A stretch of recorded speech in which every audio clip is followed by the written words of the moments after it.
Hey everybody, it's Dr. Eric Balcavage. We're back for another edition of the Thyroid Answers podcast, and we're going to have a little different take on the podcast today. Usually, unless Dr. Kelly's here, I'm the one asking all the questions, but today we've got a special guest, Jessie Thomas. She is a nutrition coach, does more functional medicine type nutritional coaching, and she has questions that she would like to ask me, to kind of ask the questions that as she reads posts and listens to the podcasts and watches Thyroid Thursdays, that she's thought, I'd like to ask him these questions. So that's what this is all about.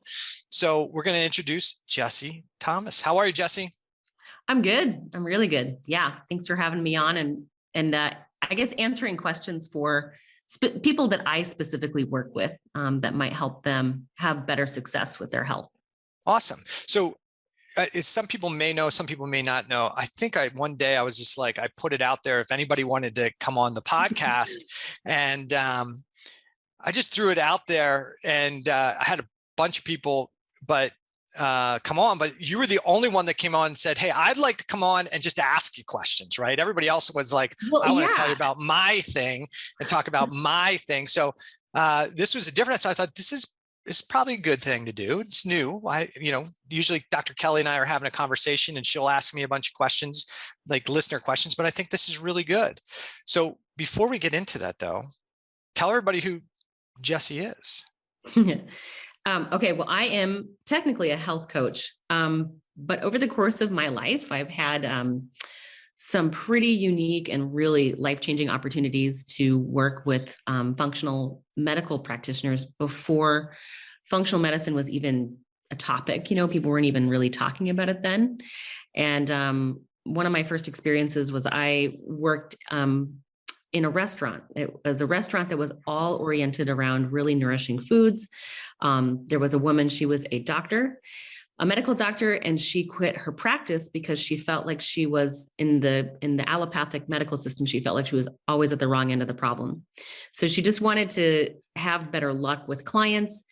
She wanted to find better success. She wanted to be in a more hopeful space with health. And so she went to nutrition, and I got to be one of her first employees. And I was, given the opportunity to sit through lectures on inflammation and how to use nutrition to manage chronic health conditions.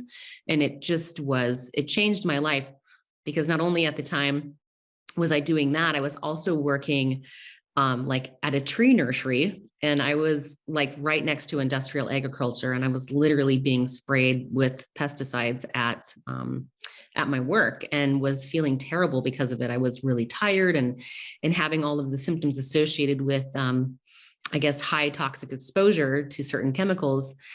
But no physician could help me with that. I would go to the doctor and I would say, I'm tired. I'm having kind of weird cycle situations going on. I'm not able to perform my sports the way that I know that I can. And, the answer was usually, well, you're probably depressed. So here's an antidepressant, and you probably have hormonal imbalances that we're going to manage through birth control. And this is a story that pretty much everybody there's, about 75% of the women out there could say the somewhat same story. So then I am working at this restaurant, and I'm experiencing lived experience that, these practices with food are really helping me improve my condition. And so then, long story short, kind of ramble through life. And I kind of think that's what I do a little bit. I'm like, that's fun. I'm going to go do that.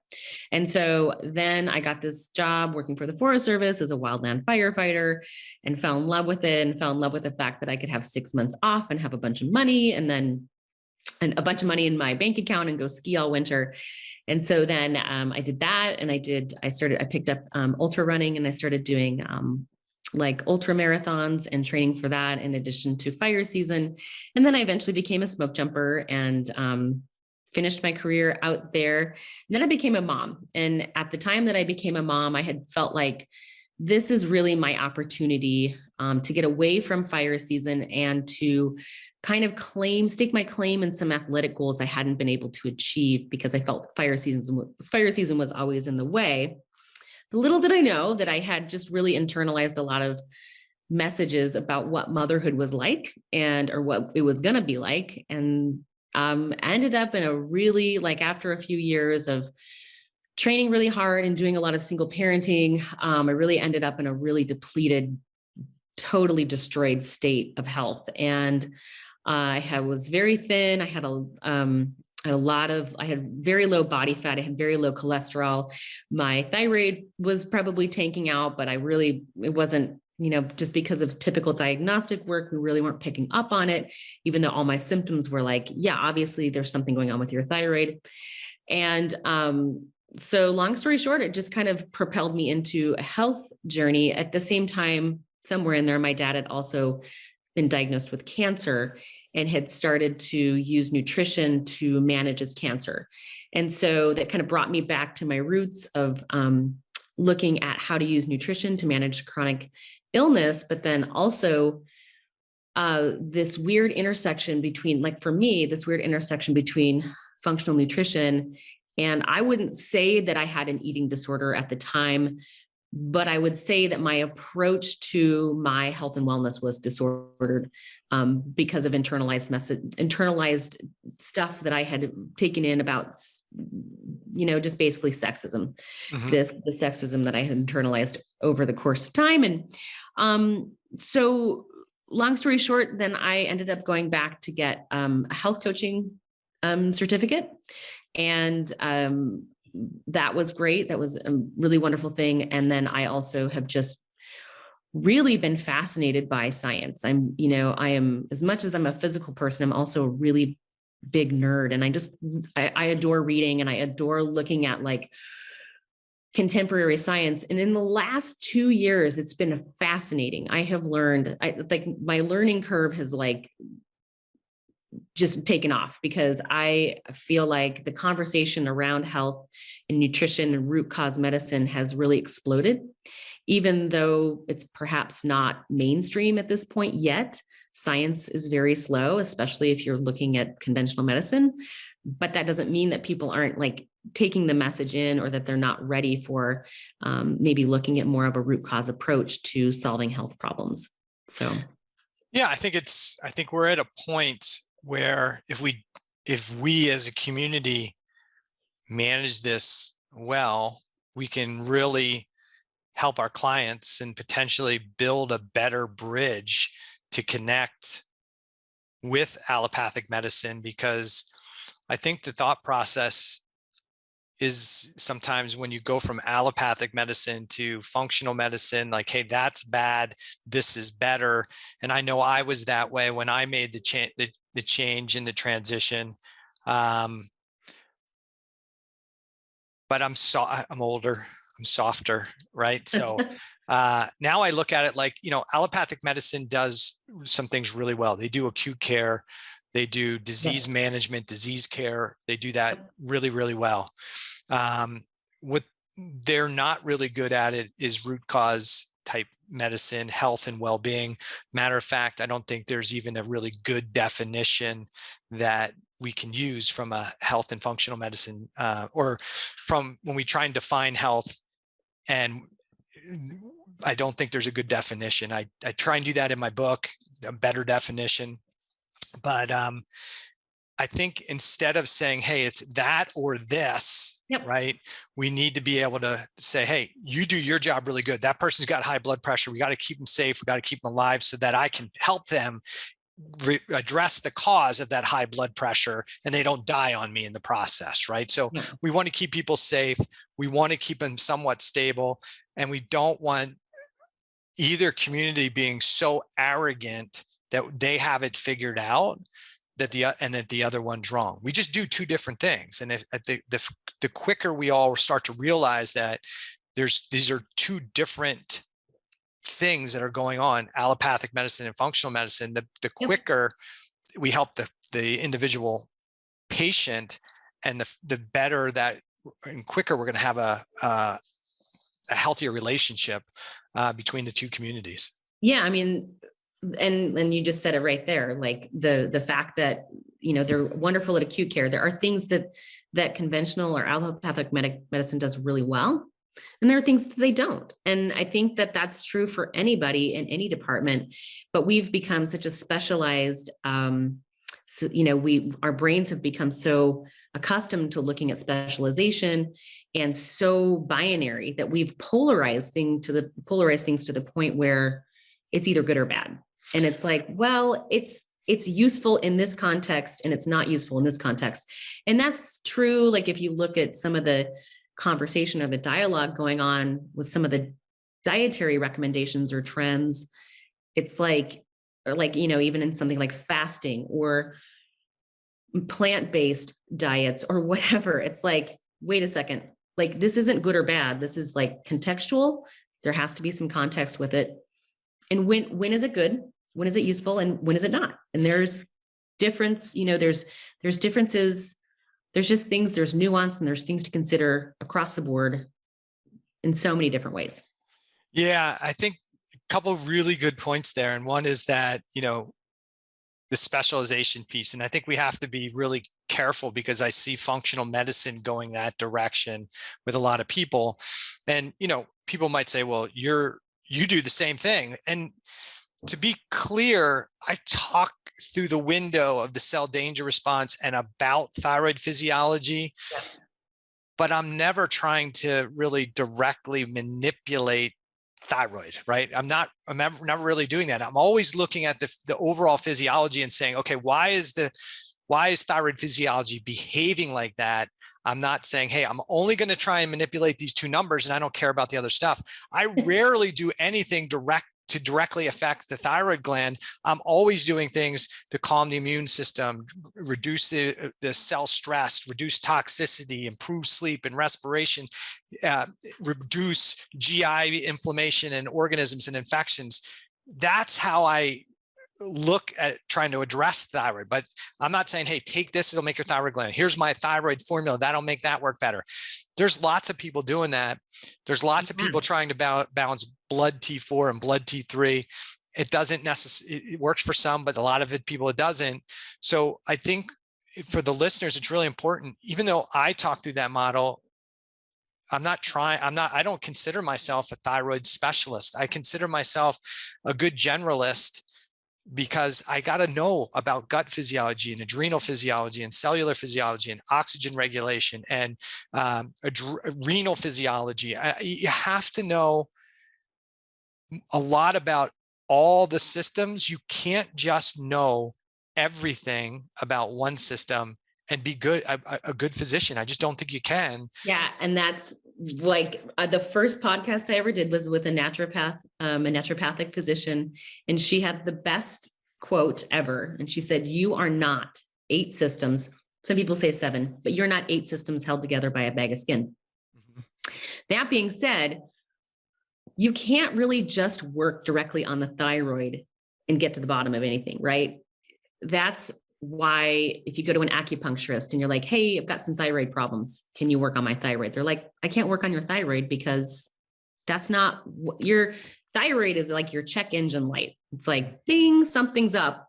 And we don't know exactly where it's coming from. That's why when you do a client intake, I do a client intake, it takes an hour and a half.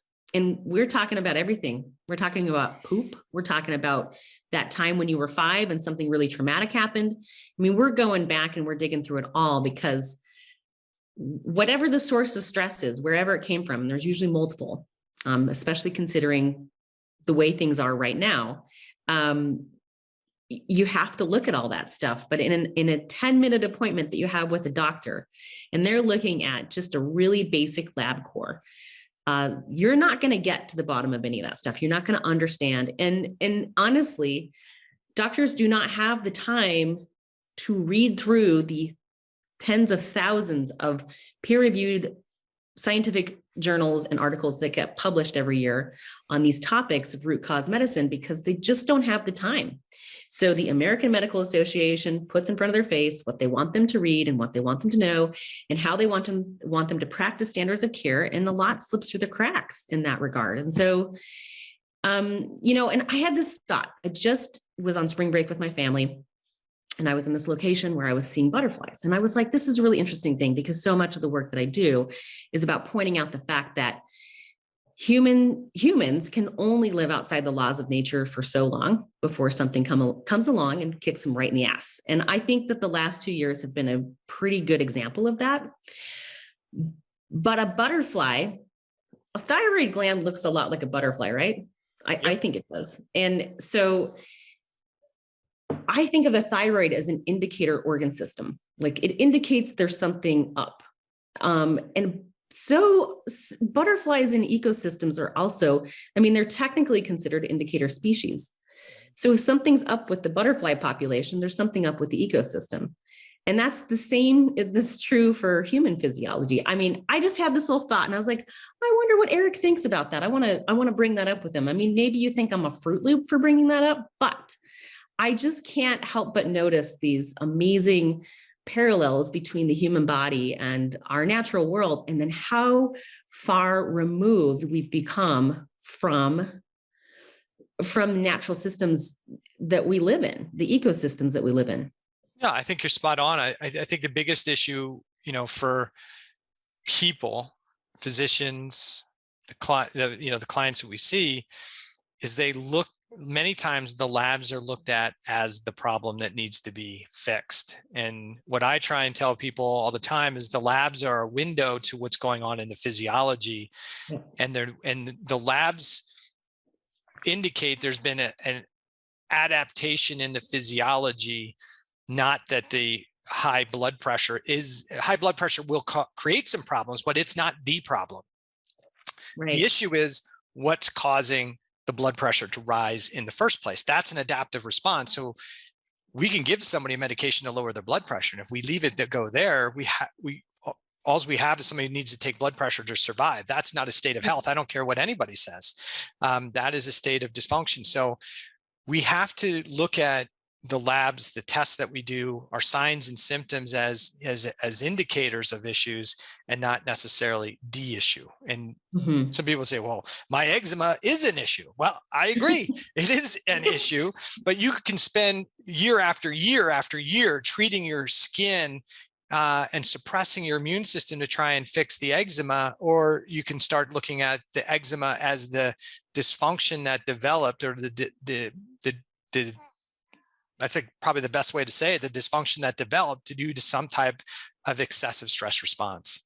The group of symptoms that you were given, it's like people then kind of take on this identity when they get diagnosed with something, they sort of like take it on. I'm like, well, those were just a group of symptoms that they then put in a category that then provided them with a diagnosis that then they could go through kind of the flow chart situation where they're like, you have this.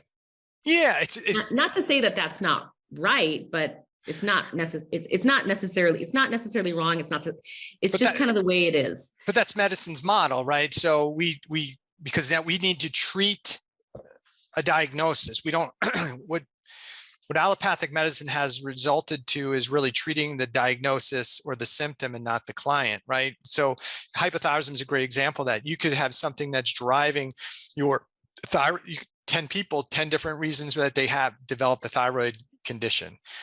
So therefore the treatment strategy would be different for all 10, but in an allopathic model, you've got hypothyroidism, you get T4. There's only one model, one strategy, one type of diagnosis. So this is where it becomes really important. What are we trying to address? Are we trying to treat your diagnosis? And when we talk about, let's say, fibromyalgia, that, people think that's like a real thing. The symptoms are real, but we made the freaking name up, right? We make all the names up for these things. So it's not like, oh, this is this.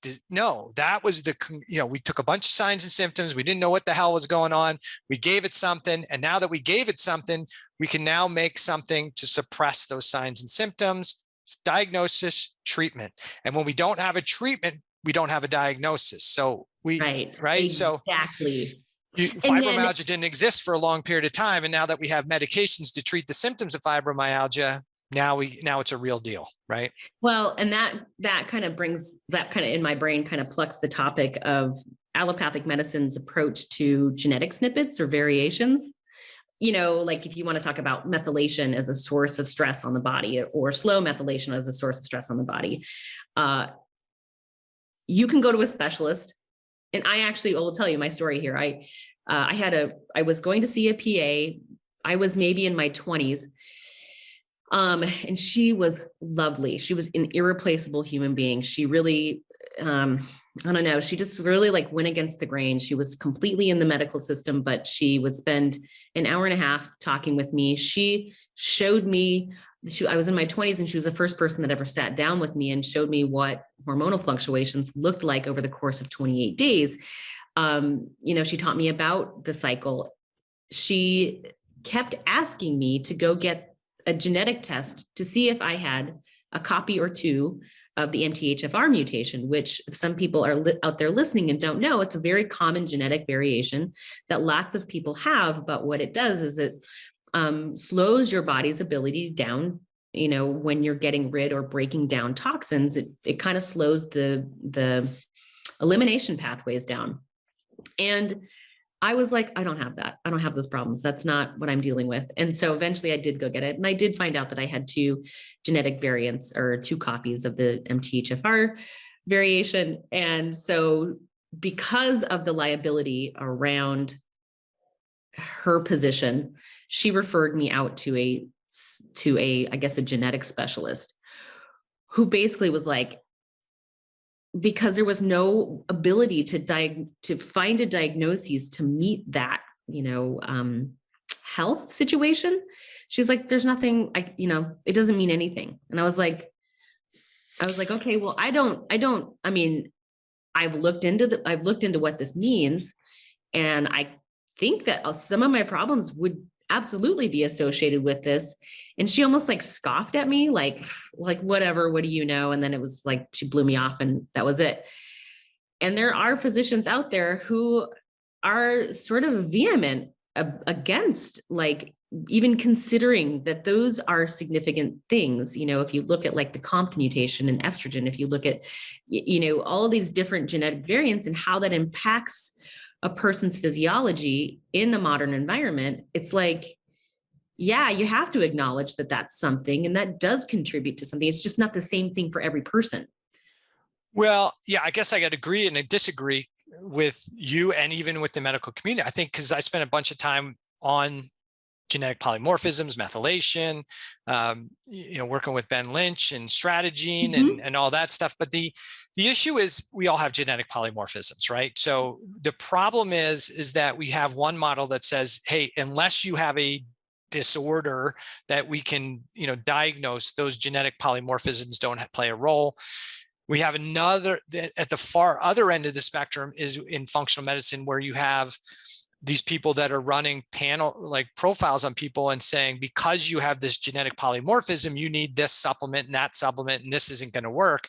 And that's not correct either. Yeah. It's really what the genetic polymorphisms allow us to understand is that, hey, if there's some breakdown, or we have, let's say we have an infection and we have increased lipopolysaccharides from gram-negative bacteria in circulation, those lipopolysaccharides could slow down an enzyme. Mm-hmm. And if it slows down the enzyme, that can result in symptomatology. And if you have a polymorphism, so for the listeners, there's what we call wild type genes, and that's what the vast majority of the population have. And then a polymorphism is a change in the amino acid sequence of that gene that causes it to potentially work a little bit differently. Mm-hmm. And so those polymorphisms can cause an enzyme or a gene to kind of make something work a little bit faster, or it could cause something to be a little bit slower. And sometimes it has no impact or no bearing on the function of the gene. So you could have this lipopolysaccharide that typically would suppress a gene. Now, if your gene polymorphism is already slow and you add that LPS, that could make it even slower, make your symptomatology or your experience a little bit more intense than somebody else. Mm-hmm. So you can have those things. So we need to look at, I think the issue becomes when we look at genetics and genetic polymorphisms is we don't want to get up caught treating a genetic polymorphism. What we want to think about and focus on is how does that impact my patient's physiology? Because you see people that get reports that say, hey, you've got 26 polymorphisms. For this one, you need B6. But when if you go down 5 lower, this one says, don't take B6, right? So they're all messed up. So I think what's really important is we have these two ends of the spectrum, and we got to try and bring that more towards the middle. But I think it's fair to say that both ends of that spectrum are approaching the problem in the same way. Yeah, they're approaching it what we would call allopathically. Right. And so, I love Ben Lynch. I read his work. I'm really interested in all the different ways. But when it comes down to is the same thing that you're talking about, and that you've spent so much time talking about, is that when there's stress on the body, things don't work right. That's all there is to it. And it's whether it's, emotional stress, it's environmental stress, it's, organisms, disrupted oxygen, right? Mold. I mean, there's just so many things in our modern environment. It's really an upstream effort to find homeostasis. It's real. You have to be really intentional about it. So I get really irritated with I would say, registered dietitian community, the standard registered dietitian community, not every dietitian, but that when they're looking at food, they're finding scientific evidence to support food that doesn't support the basics of healthy physiology. They're just talking about sorry, the leaf blower is going next door. I apologize. No worries. But I get into a rub about this because if you're looking at science and you're saying, well, see, there's no connection between artificial sweeteners and gut dysbiosis or overconsumption of calories or whatever. Come on, look around, take a look around. If you want to just narrowly focus on the couple of scientific documentations that have been created in favor of artificial sweeteners and justify that it's a fine thing to consume, I just want to encourage you to take a look around the room. How has that been going for people? Not good. The conversation really needs to get away from calories in and calories out to more of a nutrient density focused conversation. Because if you are really sourcing your foods from places where they're managing the soils correctly and the nutrient density is there and the bioavailability is there, the satiety is going to be there too. And so you're not going to really even need to think about calories as far as I'm concerned. Well, I think again, it's one of those things that's what that community is taught. And, if you can find a research paper to back up almost anything you want to say or any opinion you have. I mean, they're out there. I mean, there's hundreds of thousands of papers, and everybody's got an agenda when they're writing a paper, and everybody's got an agenda when they're searching for evidence for their beliefs. So that's not hard to believe. And, unfortunately, some of the times the people that are educating physicians, nutritionists, are industries that are profiting from, I think I was at a conference, cardiovascular conference. It was a medical conference, not a chiropractic conference or a functional medicine conference. And I think they were, the moderators up there drinking a Coca-Cola and had it kind of positioned. And I was like, oh, okay. So now we know who's kind of funding this stuff, right? So why are we not learning about the detriment of drinking lots of sodas? Well, because that's somebody who is kind of paying for the conference. The American Beverage Association is paying for the conference. Right. Yeah. So we have to take those things all into consideration. So I know what I want to do is we could talk for a while, but I want to make sure that we kind of get through some of those questions before we got to end this today. So let's go through some of the questions that you have or your clients have regarding cellular physiology or thyroid physiology or adrenal physiology, whatever it is. What are some of the questions that you have? And maybe see if I can answer some of them. Wonderful. Okay. So what does, and I'll mute my computer while you're answering this. You mentioned cell danger response. That is a wonderful topic. Can you unpack that a little bit and just define it, and what does it mean? And then how does it relate to thyroid? Yeah. So when we talk about cell danger response, cells operate in one of two roles. They're either in a low stress, what we call homeostatic state, where they can make all the energy they need to do all the functions of the cell. And the primary role of a cell in homeostasis is manufacturing. They want to make cells, they want to make membranes, they want to make proteins and enzymes, and they want to burn fat and burn energy and make energy. And it's a manufacturing process. That's the primary role of those cells, is to manufacture stuff so you can grow and develop. And to have a high manufacturing state inside a cell, you need lots of T3. So the cells are going to bring T4 in, they're going to bring some T3 in. That T3 is going to go bind to receptors that turn on the manufacturing process. And so lots of T3 in the cell binds to receptors, turns on the manufacturing process. We get that, we feel good, we look good. And then T3 also binds to receptors that turn off processes inside the cell, so that those cell processes that aren't important for manufacturing aren't as active.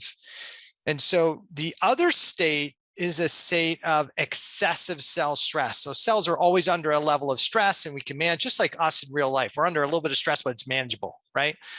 But when the stress on the cell becomes excessive, that can initiate danger signaling.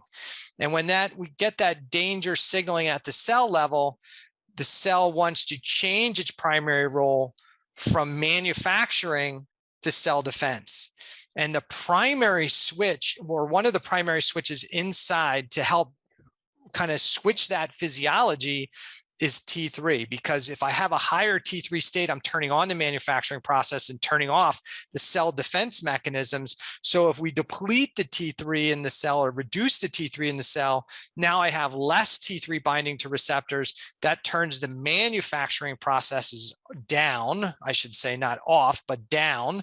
And then it activates the immune inflammatory cell defense mechanisms. So a low T3 state in the cells is really part of a protective mechanism. Now, could you have a low T3 state inside the cell for other reasons? Absolutely. If your gland somebody ripped your gland out, or cut your gland out, or irradiated your gland, or shut down your gland for some reason, then you're going to have low T4 and T3 in the bloodstream, and that could cause a low cellular state as well. But I don't think that is the primary issue that's happening with the majority of our patients, at least early on. I think early on, they get this excessive cell stress response that causes this tissue and cellular tissue hypothyroidism that may affect one tissue, two tissues, a few tissues in the beginning. And then the longer that process goes on and the more those danger signaling gets sent out, that's when I think we start to see more damage to the thyroid gland, more thyroiditis, and this kind of global slowing down of metabolism by shutting down the gland and triggering hypothyroidism. What do we typically do? We come in to the rescue and we throw a bunch more thyroid hormone in there and assume it's all going to work well, forgetting that or not realizing that this whole thyroid physiology thing started at the cell level because of some excessive cell stress, which is emotional stress, hypoxia, toxicity, organisms, over exercising and training, right? Overtraining, yeah. Which is that is really the conversation that needs to happen in my community more than anything else, and especially with a lot of the mothers that I work with, because they just really don't identify as being an athlete, but at the same time, they're up at 4:30 in the morning and they're training for an hour and a half, and then they go and they've got their full day with children and work and all the things, and then you throw the pandemic in there, and the mama bears are down. And so when you're talking about testing and you're looking at just a conventional run-of-the-mill thyroid test, really what gets tested is you're looking at TSH, you're looking at T4, and is that pretty much it? What else is on a standard test? And then you mentioned T3, because T3 is really giving you the feedback that the conversions are being made and it's actually getting into the cell, right? So in an allopathic model, in the allopathic guidelines, the recommendations are to run TSH as a screening test. And they typically, what you'll see most physicians run is a TSH with a reflex to T4, which means the TSH part of the blood work is your TSH test is done. If it's normal, nothing else is done. Okay. Mm-hmm. No free T4 is tested, and definitely nothing else is tested because it's not part of the picture. My dog's going to bark here in a second. So if the TSH is high or low, then free T4 is going to get run. So it'll be either, and then we'll see, where's free T4 at? If TSH is high, free T4 is normal, you're going to be diagnosed with subclinical hypothyroidism. There's typically no treatment given. If TSH is high, free T4 is low, primary hypothyroidism, you get put on thyroid medication. If TSH is low and free T4 is high, you're going to get diagnosed as primary hyperthyroidism, and you'll be treated from that perspective. But in conventional medicine, T3, free T3, reverse T3, T3 uptake, antibodies, none of those things are typically done. And the big reason for that is because you don't need any of those tests to diagnose primary hypothyroidism, which is what an endocrinologist is treating. T3 doesn't play a role in a primary hypothyroid diagnosis, so therefore it doesn't need to be run. Thyroid antibodies don't play a role in the diagnosis of primary hypothyroidism, so they don't need to be run. Do most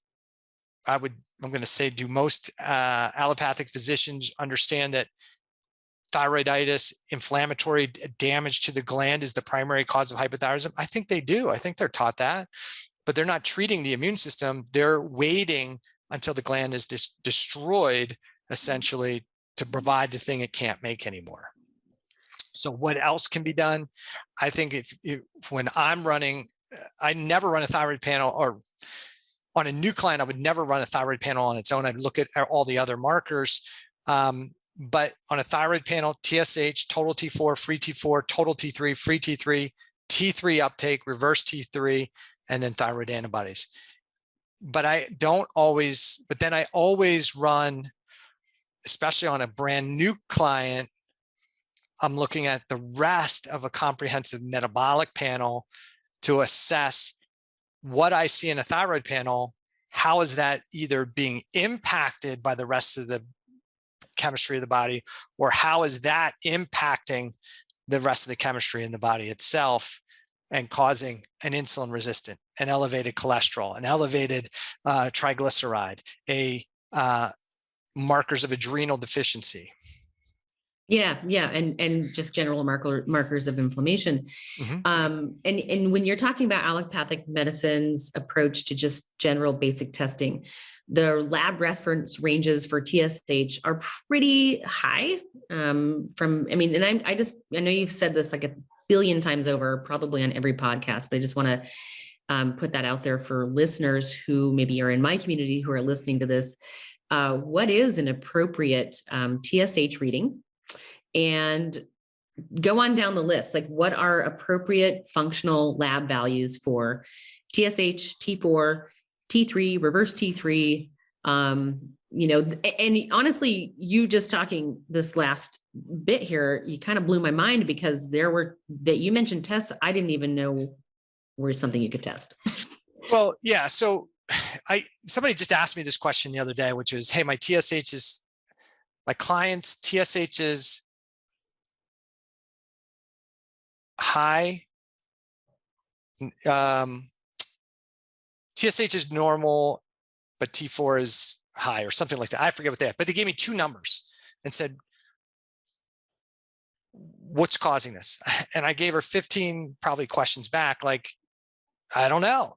I don't know what normal is. So optimally, we look at things, what we call, when you look at a lab range. That is not a healthy range. That is a disease range. Okay. So like grades in school, if you're outside the lab reference range, it's like getting an F in school, right? Just because you're inside that reference range and you got a D, you didn't do well, right? So the optimal range is typically based on opinion or clinical research. And so I try as much as possible to look at clinical research to come up with optimal ranges for different types of tests. But it's also important to understand that a value could be normal and appropriate. A value could be abnormally high or low and appropriate. A value could be abnormal, right? Yeah. So value could be normal and appropriate, could be normal and inappropriate, right? It could be abnormal and appropriate, abnormal and inappropriate. Okay. So yeah, wow, that's yes. What does that mean? So if we say TSH optimally, I might say that I like to see, while the lab reference range is 0.45 to 4.5, I might like to see an optimal TSH, we might say maybe somewhere between 1 and 2. But lab values are in flux. So I can't look at a TSH and say, hey, it's 1.5, so therefore it's good. No, I need to take a look at the rest of the panel. So if I go down and see that I have a TSH at 1.5, but my free T3 is low, then something's wrong.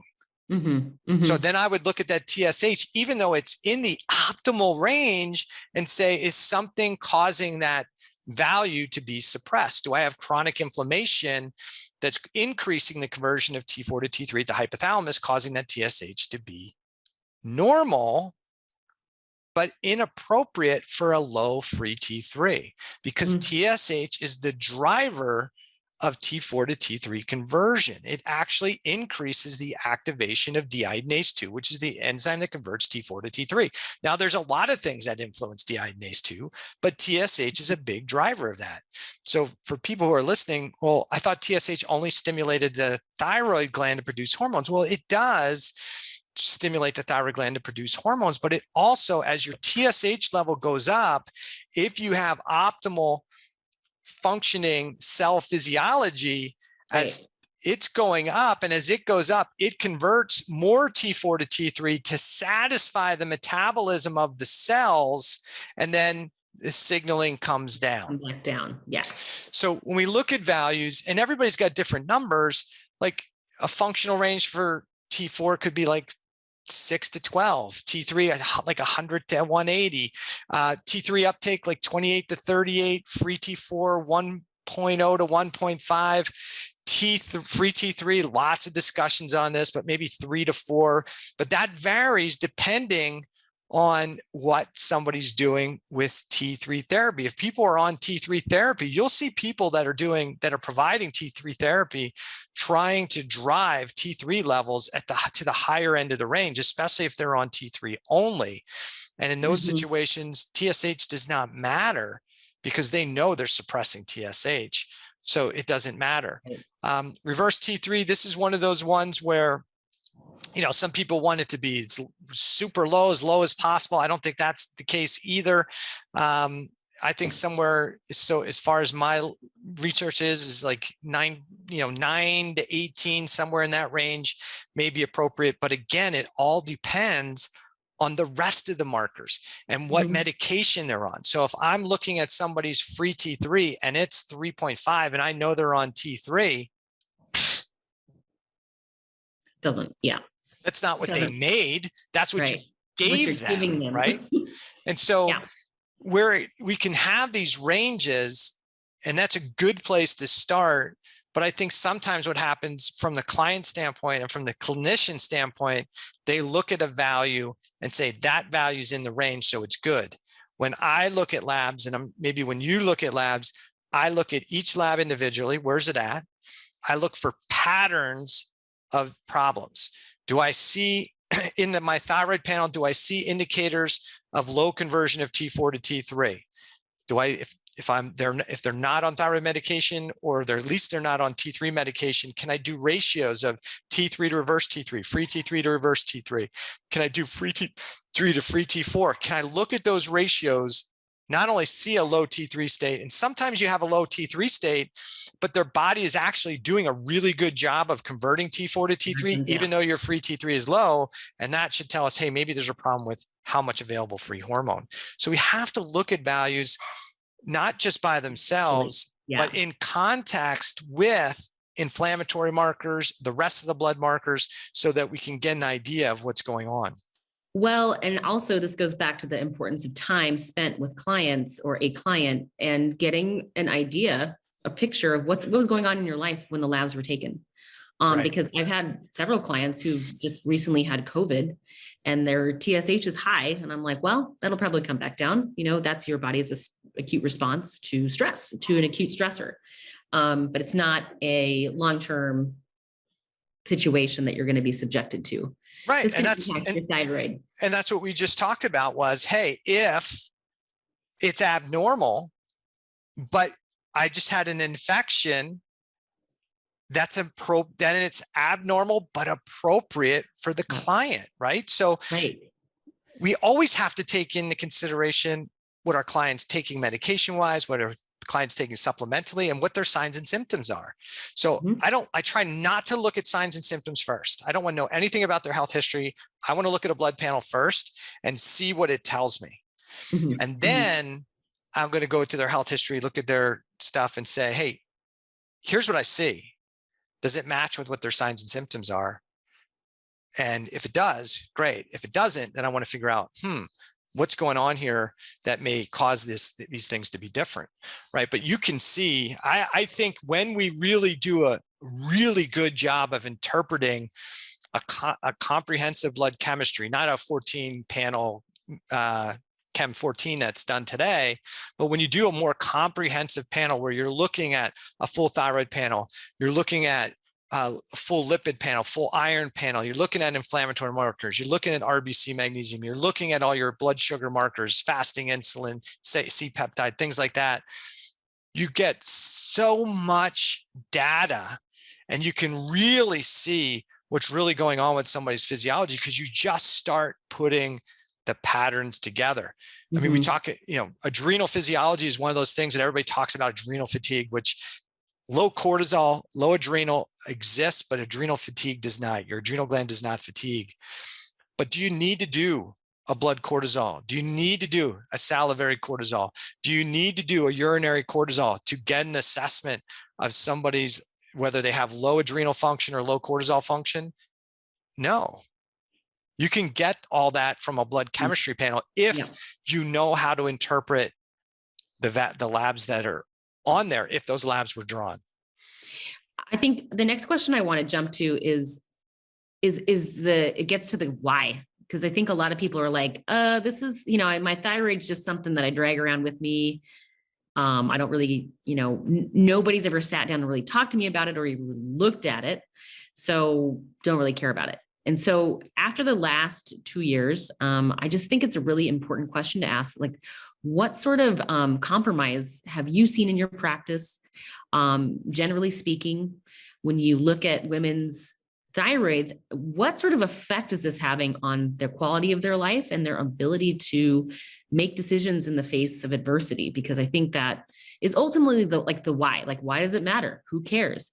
I feel like it's really important for women to be physically strong, healthy, and resilient as we progress through this time and space, because things are changing so fast. I think it's really important for women to be at the table where decisions are made. But I think if your thyroid is subfunctional or not functioning, you're not going to get there. And so what would you say is kind of a common theme, or what sort of effect does thyroid physiology have on somebody's ability to navigate stress and show up to life?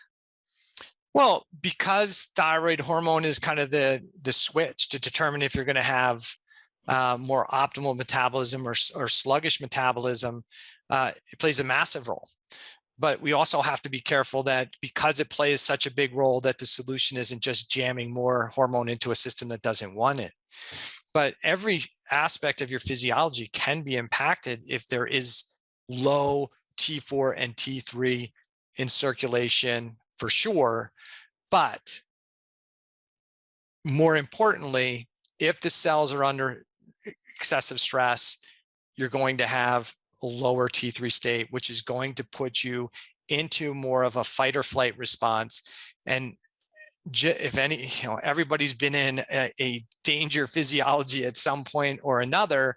When you're in that mode, most of the things that you are vain about that, or that you want to work well, don't work well in that mode. If I'm being chased by the proverbial tiger, my digestive capacity is not going to be optimized. Why?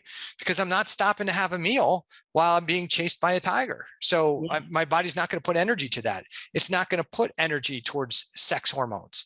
It's not going to put energy towards making sure I get a great night's sleep if I'm in a chronic state of stress. Mm-hmm. So the challenge, I think, for women has been allopathic medicine for sure was dominated by men for so long that we didn't acknowledge that female physiology really worked a bit differently than male physiology. We still have the same hormones and stuff, but the overall physiology is a little bit different because women have just a different setup, because they got to birth, they got to make children, and they got to birth children, and they got more feed the children, and then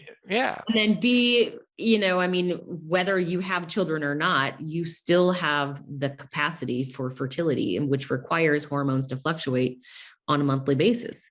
Right. That changes your physiology from the basal level all the way up to the top of the stream. So yeah, I agree with you. I think that, and then I think when we're looking at a lot of kind of back to my lane of contemporary nutrition information, especially like when you're talking about fasting or some of the ketogenic diets or whatever, that's great, but it has to be nuanced, and there has to be really somebody working with you that truly understands women's physiology and how that physiology changes over the course of a month. So it, not doing that, say you're like, okay, well, I have clients come to me and they're like, well, I've been doing ketogenic diet for, a little while, and I feel worse. And it's like, well, yeah, because you have put your body in an extra elevated stress state because you've eliminated carbohydrates. And your body, the diet's not working with you. Your body's not liking this. It's saying, no, I don't think so. But the reason they were overweight to begin with, many times, is because usually not overweight women. It's usually women that are trying to gain an athletic edge. Okay. Going through those mainstream channels, and they're finding a lot of failure with it. And it's like, well, because you missed the nuance, because there wasn't specific information that relayed to you specifically, that was specific to your specific body, because we're all different in a way. Yeah. And I think when we're talking about athletes, right? So there's a couple things from an endurance standpoint, athletic standpoint. And, I kind of fit into this where I see a lot of, especially women, they'll working out, they're overworking, they're not allowing for appropriate recovery. They start putting on their muffin top, and now they think they need a better trainer, they need to work out harder, and that's not it. The other thing is, you got to remember, if you're a person who's in the activity endurance world, if you're going to be anaerobic, that is not a good model for burning fat efficiently. So if you're going to require, and I did this to myself, I never paid attention to my heart rate when I was doing a lot of adventure training. You just ran, right? Endurance training, you just ran, right? And you wanted to run, so it felt like it was a hard workout, right? But if you're in what we call the black hole zone, where you're anaerobic, you're not at max anaerobic capacity, but you're in this black hole zone where you're not really aerobic, but you're not at max anaerobic, you're training in an anaerobic state, and to burn oxygen, you need a lot of, to burn glucose, to burn fat, you need a lot of oxygen, and you're anaerobic. You're not getting sufficient oxygen to the tissues. You're not going to be doing well on a ketogenic diet where you're trying to force the body to burn energy aerobically. It may be great for depending on what phase of training you're in, or what, depending on what you're trying to accomplish. But for a lot of people who are especially doing that type of training, they need more carbohydrates because that's what their body is demanding. It wants fast energy. It doesn't have time to put a glucose molecule through a Krebs cycle and electron transport chain. That takes way too long. Let's make this stuff quick, fire up the Cori cycle, and let's get some glucose let's get some ATP generated. Right. And it's a really fast track way to just add a layer of stress on top of your training. Yeah. If you're if you're training chronically, anaerobically, you're almost training yourself to not burn fat and require glucose. So now you're in a really bad way, because now you're trying to be ketogenic, but you're training your body to not burn fat, and then you're not giving it the carbohydrates. Yeah, right. So your body's going to figure that out. It's going to figure out quick. And the way it's going to do it, it's going to jack your cortisol. It's going to jack your epinephrine, your catecholamines. So you're going to get glucose. You'll get it, but there's a price to pay for that. That's right. Yeah. So, when we talk about metabolism, it's kind of a U-shaped curve, right? Because there are occasions where fasting is absolutely appropriate for certain people at certain places in their life, and fasting or ketogenic diet or whatever, it does have its therapeutic uses and really interesting history. It doesn't lack a base in science, but it's not applicable to everyone all the time. Yeah. I think the issue is that we have these kind of two, like it's terrible or it's good and everybody should do it. And everything's gray. And so if you, people say, if you have hypothyroidism, you can't do time restricted eating because you're starving yourself and that's going to cause a problem. No, if you do time restricted eating appropriately, it can absolutely be a great tool to help gut physiology and to help trigger the burning of some of your fat stores. The problem is that what I typically see in people who do really well on time restricted eating in the beginning is they don't realize that now the first 30 days they did fantastic. And now they're a month, they're 2 or 3 months into it. And they're like, hey, I plateaued. Okay, go count up your calories and tell me what your caloric intake is. Yeah. I'm at 1,100 calories a day. Okay. Yeah. You're eating like a toddler. Yeah. So you're in a 700 calorie a day deficit on one day, or maybe a couple days during the week, strategically targeted. That's okay. But you can't do that over a period of 3 months and be in a 700 calorie deficit, because if it was just calories in, just calories out, and you were in a 700 calorie deficit and you continue to do that, you will disappear. Right. Yeah. Right. Because on that model of thinking, you would eventually over the course of time be like 25 pounds, which be gone. Obviously does not make sense. No.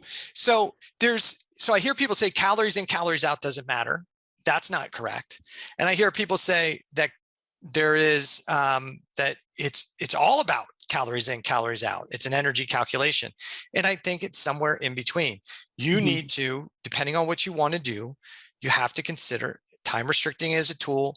Can I get my caloric needs in? If I do time restricted eating, you absolutely can. Is it likelihood that you may not feel like you need to eat as much when you do time restricted eating if you're eating good, healthy, quality foods and training appropriately? Probably, yeah. But what is my goal? My goal is I want to lean up a little bit. Okay, well then a little bit of a caloric deficit, maybe not a big deal, but not massive. If you want to gain, if your goal is to gain muscle strength and muscle mass, being in a caloric deficit is not going to suit you well. Not going to work for you. Yeah. Right. Yeah. And, and to be honest, I fast every day. It's called nighttime. Yeah. I don't, like that whole premise around, yes, like I said earlier, we went from the face of scarcity, where many of our ancestors were making decisions in the face of scarcity, to abundance. And so there is a problem with overeating. And that does speak to a huge number of people. But when you want to get down to specific populations, it doesn't apply to everyone. And so I see a lot of women who've internalized a lot of the messaging around food and their body size, and they're thinking that if they look a certain way, they're going to feel a certain way. And that is bullshit, because you actually you won't feel better. You might like, your body composition might change, your body appearance might change a little bit, but really, like, you got to unpack some bags there and like understand, why are you doing this? Like, why are you interested in losing weight? It's fine. If you want to lose weight, great. If you have weight to lose and you want to lose weight, that's fine. But if you don't have weight to lose and you want to lose weight, you need to look at that. And I haven't worked with a single woman who hasn't had some distress around food and body image. I haven't seen a single one. I'm one. But because of my line of work, I have to work on my own shit. Mm-hmm. So that I have it, somewhat of a picture of what, most people are dealing with. And I'm not saying I project my issues onto other people, but it is a pretty broad stroke to say that every woman has been affected by what we should or shouldn't look like. I think it's being exacerbated by social media. I mean, you have people that are, everybody's trying to look like somebody else, mm-hmm. assuming that their life is great because this fake thing that they put on social media is their actual life. And in reality, a lot of these people don't look the way they look on social media in real life. And you go, that's not what they look like, right? So I think it's one of those things, and it's a shame. I think it's going to get worse because of where kids are today and social media, and they have to get clicks and likes. And if they don't get clicks and likes fast enough, they take their picture down and redo it to make sure they look better or whatever. Well, there's filters and there's all the things that pander to that distress pattern. And it's like, and I have a daughter who's 10, and I'm like going to buy her a horse, because I'm like, I'd rather give you a horse than a phone. Yeah. Well, I think I think it's a great, anything that keeps them active and away from it, but it's still going to be one of those things. Yeah. But I do want to say that you see it from a female perspective, but this is perpetuating in the male world as well, because everybody wants to have the big muscles and the ripped abs and look like this, underwear model, right? God. And the reality is, when you look at people, when you know how hard it is to be like that, and you see somebody who's just jacked and ripped, and you go, all right, that's not, it's what they are. But the vast majority of those people, that's not natural. Mm-hmm. They've got some help to get there. And listen, if they want to take whatever they want to take to make themselves look a certain way, that's awesome. That's their choice. But I think we see a lot of people get sold that, hey, if you just do these 3 things, you're going to have an 8-pack of abs and you're going to have muscles like this in your 40s. Well, you're probably not.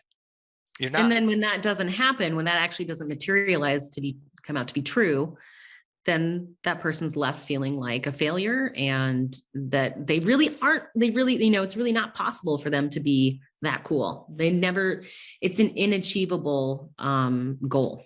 And for sure. It is not exclusive to females. And in fact, I would say I've become more aware of that fact over the last maybe 5 to 10 years than ever before. And I think one of the things that's really different and really damaging about that is that there's a lot of conversation about women in that space. We talk about body image, we talk about the negative effects of social media and the negative effects of, sexism on women's bodies and all that stuff, but we don't talk about it with men.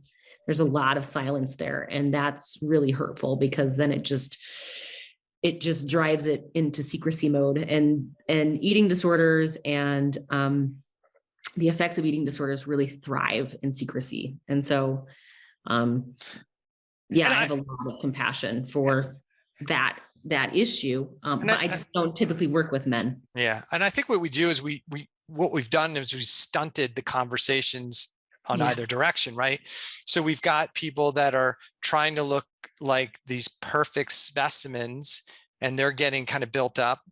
And then we've got the other edge of the group saying, hey, big and overweight and obese is beautiful.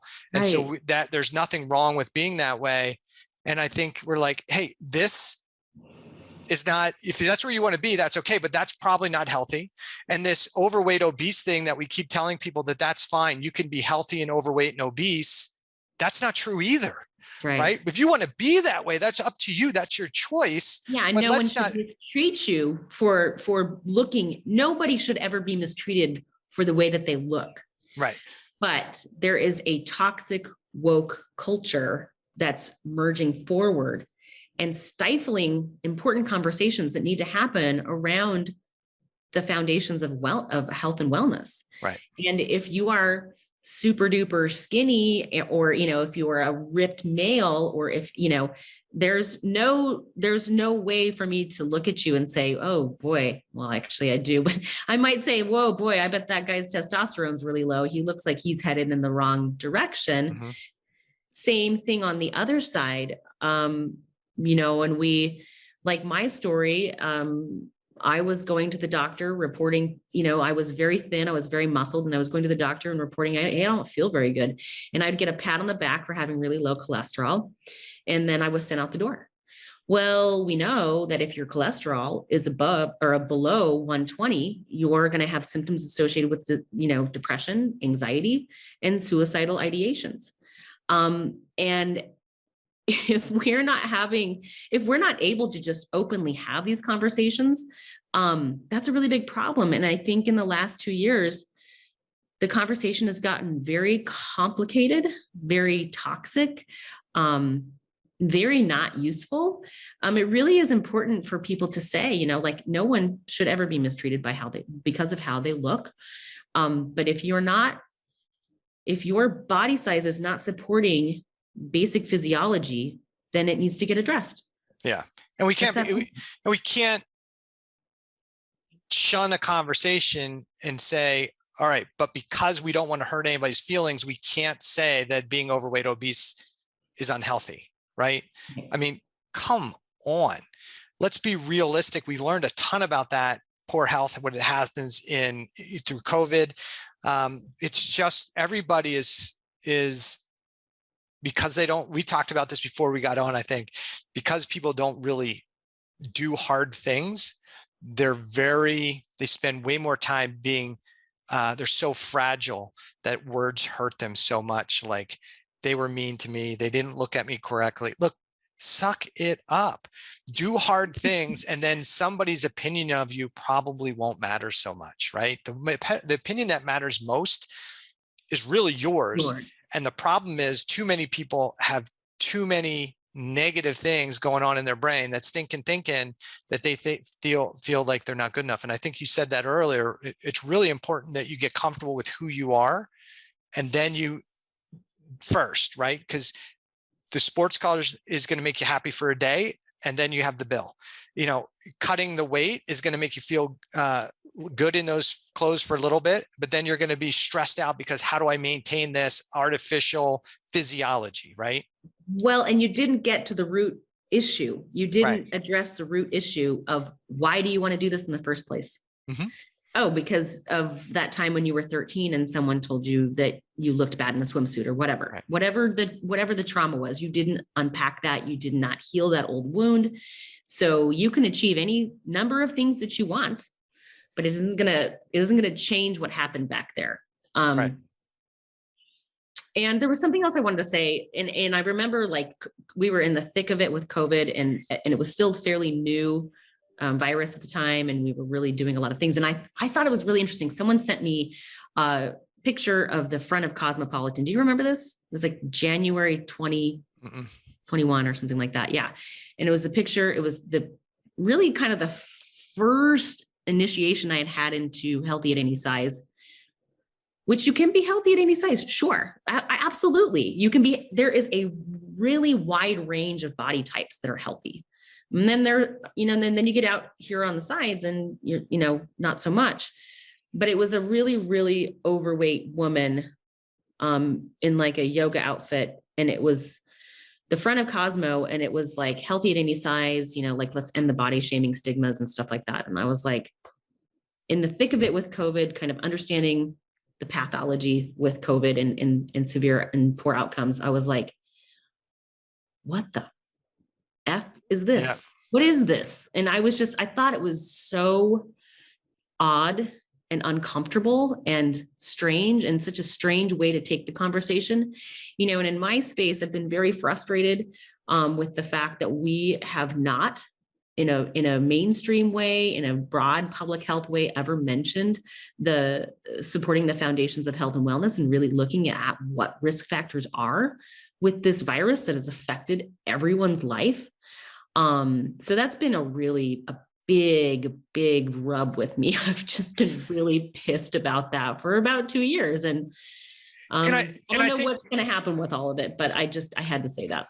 Yeah. And I think part of that is, there's a lot of, this sounds terrible to say, but there's a lot of money being made off this illness and disease. There's a lot of political stuff, nonsense that's going out, that's getting put in front of people's health and well-being, international politics that are getting put in front of people's health and well-being, just some all-out lies by different groups of people as to what's been going on here.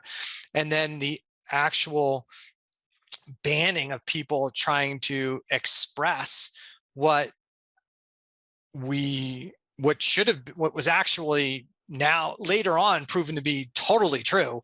And all those people that were talking about nutrition and lifestyle factors and, hey, this, and maybe how we got here, all of that stuff was shut down. And then when the narrative was ready for the narrative to change, then everybody started talking about those things.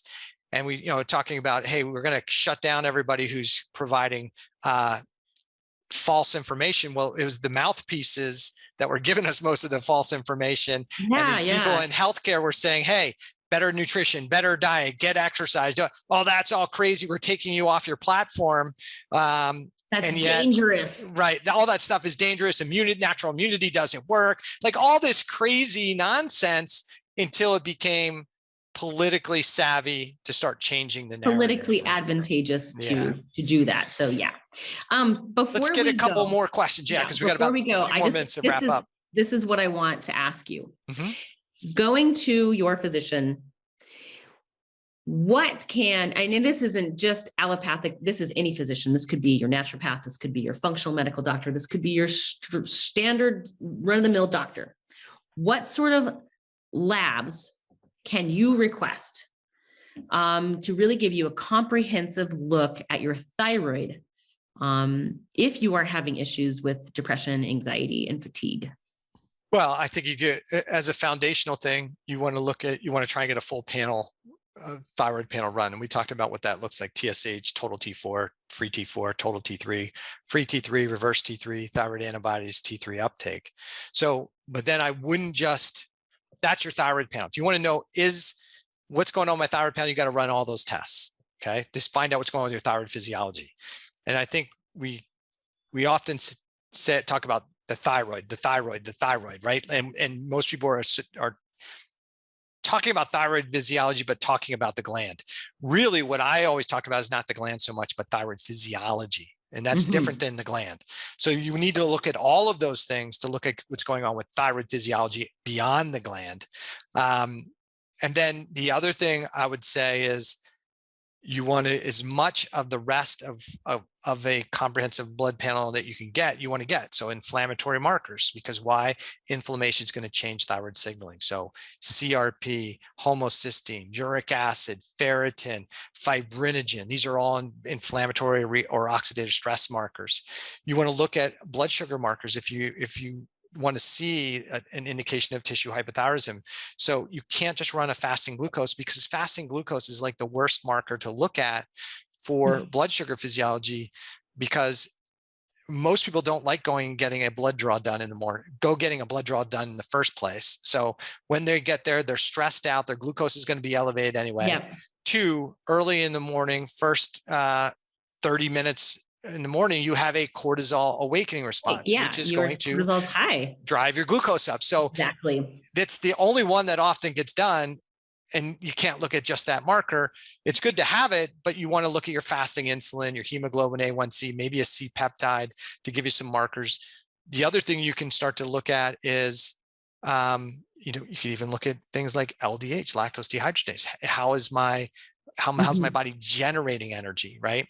You can look at a lipid panel, cholesterol, and almost any doctor, whether he wants to run a thyroid panel or not, will run a lipid panel because everybody loves looking at lipids. They love to look at cholesterol. But if your LDL is high, your cholesterol is high, you're probably already into tissue hypothyroidism at the liver.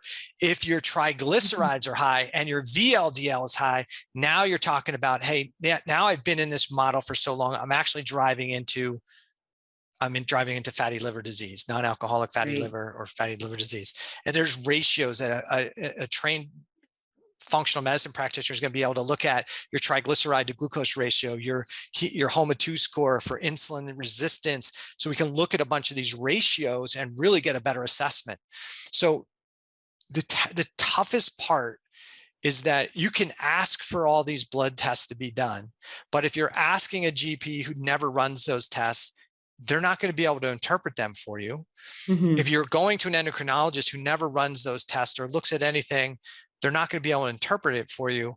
And so I think it's good to get those tests done if you are able to interpret them, or you're going to give those labs to somebody who can interpret them.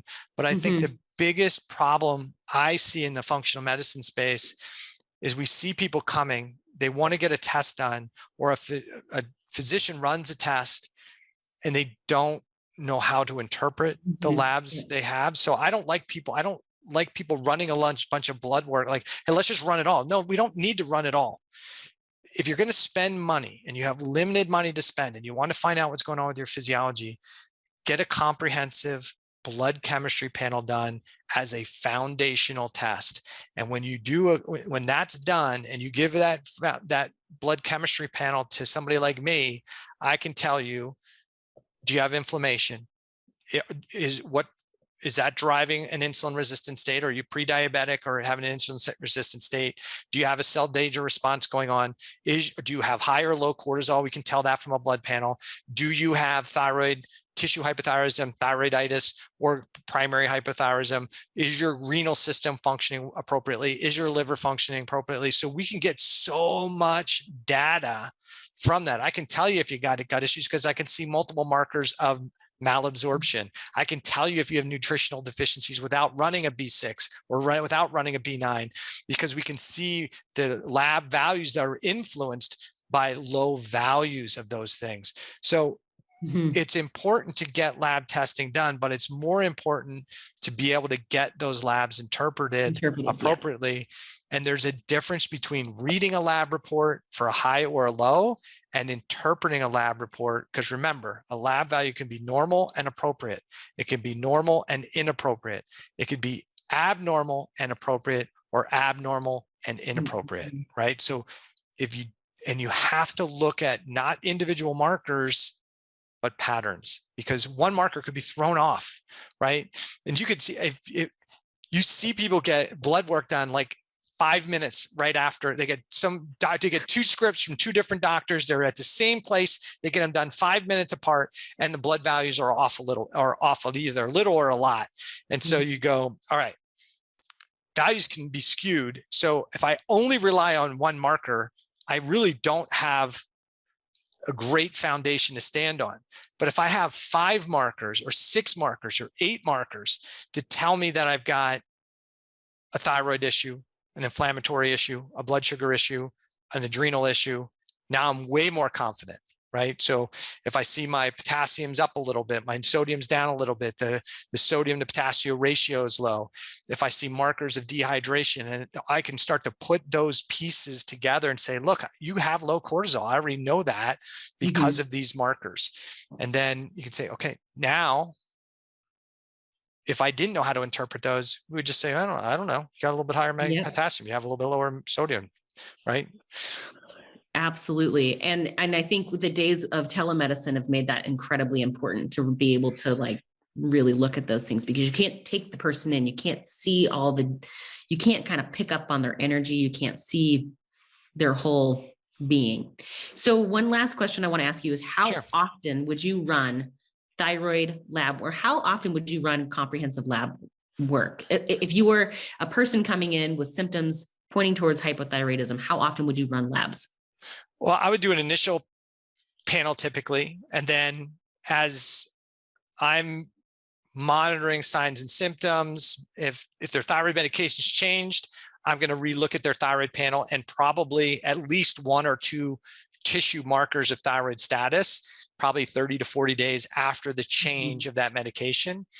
In general, if I'm working with a client, if I know I have a lot of high values that are really far out of range, I may be looking at those values 30 days, 60 days, 90 days, like a little bit sooner.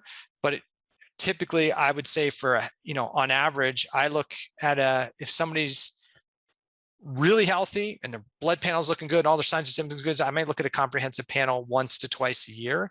But if I'm working with somebody, then it's really going to be based on what we're trying to address and achieve. If they've got iron dysregulation, then I'm going to do a strategy, and then I'm going to recheck their iron panel to find out, did I make a change there? Did they respond? Yeah. Did they respond to care? But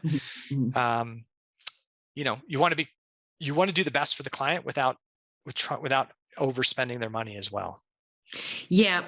And that's a really good thing to have a conversation with them up front about, like, we can take it as far as you want, or we can stay here. It just depends on whatever you have the ability to do. You got to work within. But at the end of the day, if somebody pushed me, like, what one test would be the best test to get done? Comprehensive blood chemistry panel, hands down, with your thyroid panel. If you want that, you can learn so much about somebody's physiology. I love Dutch tests, but I can find out about their adrenal physiology without it. I get to get insights into their sex hormone physiology with the comprehensive blood chemistry panel.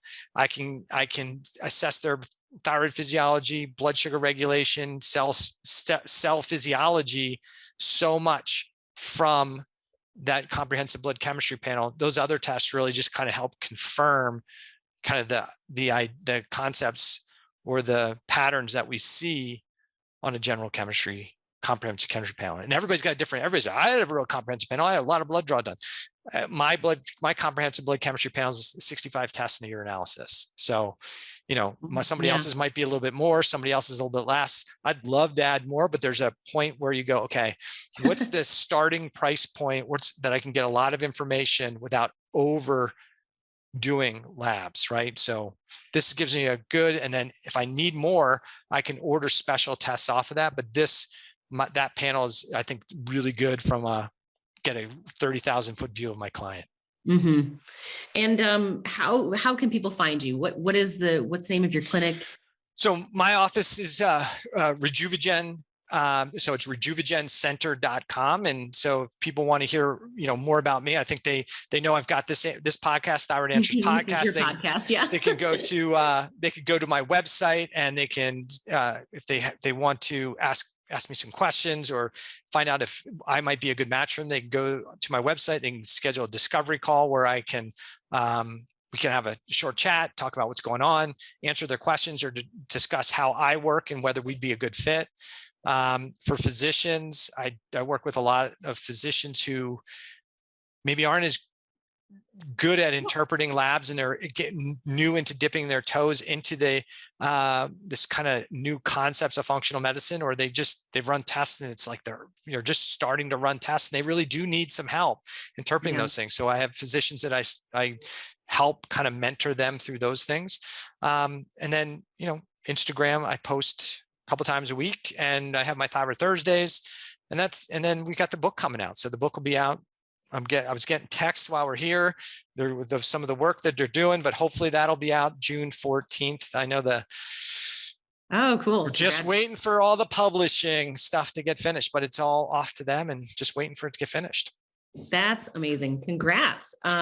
Okay, cool. And so thanks for having this conversation with me. I do want to say, like, you've given a really good overview of the testing and we've talked about different types of care and standards of care. I think that it's important to acknowledge that if your physician is not giving you the kind of care or validation that you're looking for, move on. It's okay. Oh yeah, for sure. I think what people do, what happens is people are used to working in an insurance world where the visit costs $10. And so they stay with somebody because the insurance covers it.